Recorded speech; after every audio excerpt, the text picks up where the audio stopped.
যে মাস সেটা কোন মাস? রমাদান মাস। রমাদান মাস, এই মাস সম্পর্কে আল্লাহ রাব্বুল আলামিন কোরআনে কারীমের মধ্যে বলেছেন শাহরু রমাদান, মানে রমাদান মাস, আল্লাযী উনজিলা ফীহিল কুরআন, এটা এমন একটা মাস যেই মাসে আল্লাহ রাব্বুল আলামিন এই মহাগ্রন্থ আল কোরআন নাজিল করেছেন আসমান থেকে। রমাদান মাস ছাড়া বছরে আরো যে 11টি মাস আছে, অন্য কোনো মাসের নাম আল্লাহ রাব্বুল আলামিন এই কোরআনে উল্লেখ করেন নাই। শুধু একটি মাসের নাম আল্লাহ কোরআনে নিয়েছেন, সে মাসটার নাম কি? রমজান মাস। সে মাস শুরু হতে যাচ্ছে আর কয়দিন পরেই। আমরা দোয়া করি আল্লাহ তাআলা সে পর্যন্ত আমাদেরকে নেক হায়াত দিন, আমরা যেন রমজান মাসের সমস্ত ফজিলত এবং মর্যাদাগুলো আহরণ করতে পারি। মোহতারাম হাজরিন, রমাদান মাস যে মাসে আল্লাহ তাআলা কোরআন নাজিল করেছেন, কোরআন হলো আল্লাহর পক্ষ থেকে মুসলিম জাতির প্রতি সবচেয়ে বড় পুরস্কার। সবচেয়ে বড় পুরস্কারটা দেওয়া হয় সবচেয়ে বড় অনুষ্ঠান করে, ঠিক না বেঠিক? সবচেয়ে বড় অতিথির হাত দিয়ে। যত দামি পুরস্কার হয় তত দামি অনুষ্ঠানে দামি ব্যক্তির মাধ্যমে দেয়া হয়। মুসলমান জাতির প্রতি আল্লাহর যত পুরস্কার আছে তার মধ্য থেকে অন্যতম শ্রেষ্ঠ সেরা নেয়ামত এবং পুরস্কার হলো কোরআনে কারীম। যেই কোরআন আমাদেরকে পথ দেখায় জান্নাতের, যে কোরআন আমাদেরকে নিষেধ করে জাহান্নাম থেকে, যে কোরআন আমাদের কল্যাণের পথ দেখায়, সেই কোরআন আল্লাহ তাআলা কখন দিয়েছেন? রমজান মাস। তাহলে এখান থেকে রমজান মাসের শ্রেষ্ঠত্ব, এটা যে অন্য যে কোনো সময়ের চাইতে আল্লাহর কাছে মর্যাদাবান, এটা বোঝা যায় কি যায় না? আল্লাহ রাব্বুল আলামিন সেই রমাদান মাসে অনেকগুলো করণীয় কাজের নির্দেশনা দিয়েছেন তিনি অথবা তার রাসূল সাল্লাল্লাহু আলাইহি সাল্লামের মাধ্যমে। কিন্তু আমাদের দেশে রমজান আসলে 4টা কাজের কথা আমরা জানি। রমাদান মাসই হলো 4 কাজ করা। রমজান বলতে আমরা কয় কাজ করা বুঝি? 4 কাজ। কি কি? রোজা রাখা। অনেক কপাল পোড়া তো আছে, নাম কেউ আসতে মুসলমান রোজাও রাখে না, সিয়ামও রাখে না, আছে না নাই? সিয়াম পালন করা, ইফতার করা, তারাবি পড়া, আর ভোর রাত্রে সাহরি খাওয়া।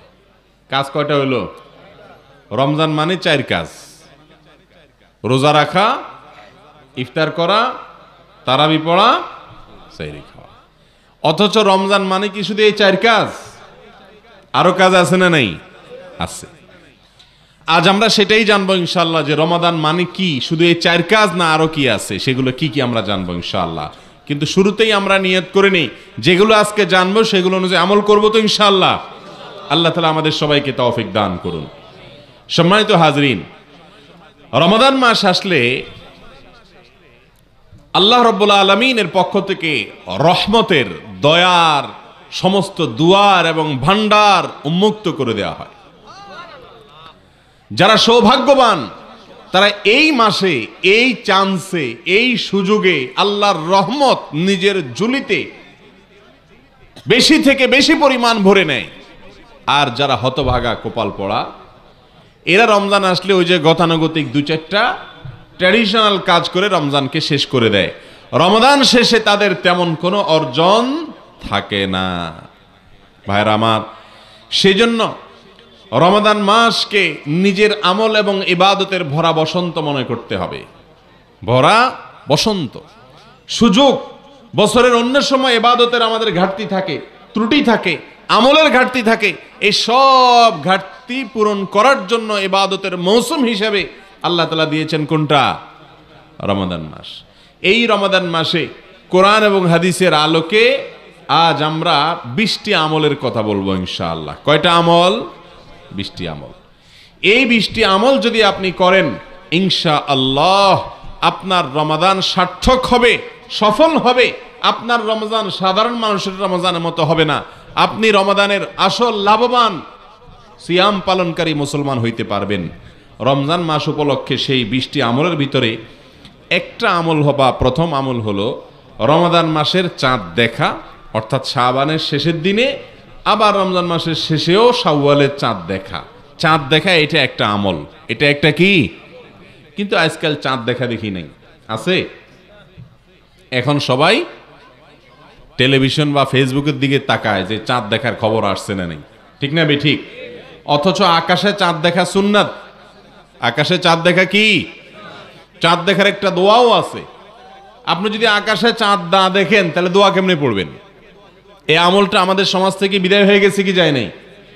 এই জন্য রাসূল আকরাম সাল্লাল্লাহু আলাইহি সাল্লাম বলেছেন, বুখারী মুসলিমে এক জায়গায় বর্ণনা করেছে, সুমু লিরুইয়াতিহি ওয়া আফতিরু লিরুইয়াতিহি। তোমরা চাঁদ দেখে রোজা রাখবা, সিয়াম পালন করবা, আর চাঁদ দেখে ঈদ উদযাপন করবা। অতএব চাঁদ দেখা লাগবে কি লাগবে না? এখন চাঁদ দেখার কন্ট্রাক্টরই দায়িত্ব দিয়ে দিছে ওই চাঁদ দেখা কমিটির উপর, ঠিক না বে ঠিক? আপনি আমি চাঁদ না দেখলে চাঁদ দেখা কমিটি খবর কোত্থেকে পাবে? সারা দেশ থেকে আমরা সবাই মিলে চেষ্টা করলে তারা সংবাদ পাবে, ঠিক না বে ঠিক? এই জন্য চাঁদ আমরা আকাশে তালাশ করব, এটা রমজানের একটা আমল। না দেখলেও আপনি খুঁজবেন পশ্চিম আকাশে, সন্ধ্যার আগ দিয়ে একটু তালাশ করার চেষ্টা করবেন দেখেন কিনা। যদি আপনি চেষ্টা করেন আপনার আমল নামায় আল্লাহ তাআলা একটা সওয়াব লিখে দিবেন। করবেন তো ইনশাআল্লাহ সবাই? এক নম্বর আমল গেল। নাম্বার 2, রমাদান মাস শুরু হয়ে গেলে সবচেয়ে গুরুত্বপূর্ণ আমল, যেটা না করলে গুনাহ হবে, প্রত্যেক প্রাপ্তবয়স্ক নারী পুরুষকে রাখতে হবে। নারীরা মাসিক হলে রাখবেন না, আবার রমজানের পরে যখন সুস্থ হবেন আবার সেগুলো রেখে দিতে হবে। মাসিকের কারণে যে রোজাগুলো বাদ যাবে। রমজান মাসের সবচেয়ে গুরুত্বপূর্ণ আমল হলো রোজা রাখা। কি আমল? রোজা রাখা।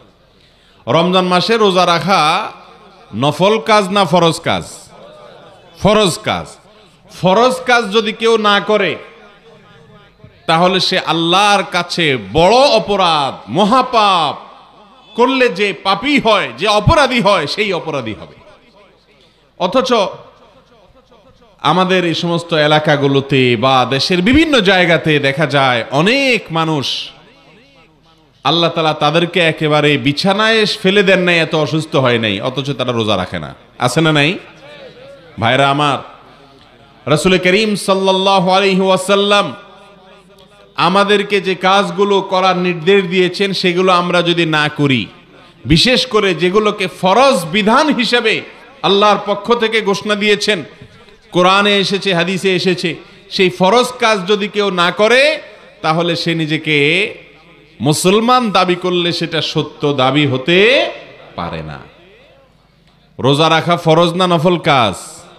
ফরজ। অতএব একজন প্রাপ্তবয়স্ক নারী বা পুরুষের জন্য রোজা না রেখে থাকা, সুস্থ মানুষের জন্য রোজা না রেখে থাকা জায়েজ না হারাম? হারাম।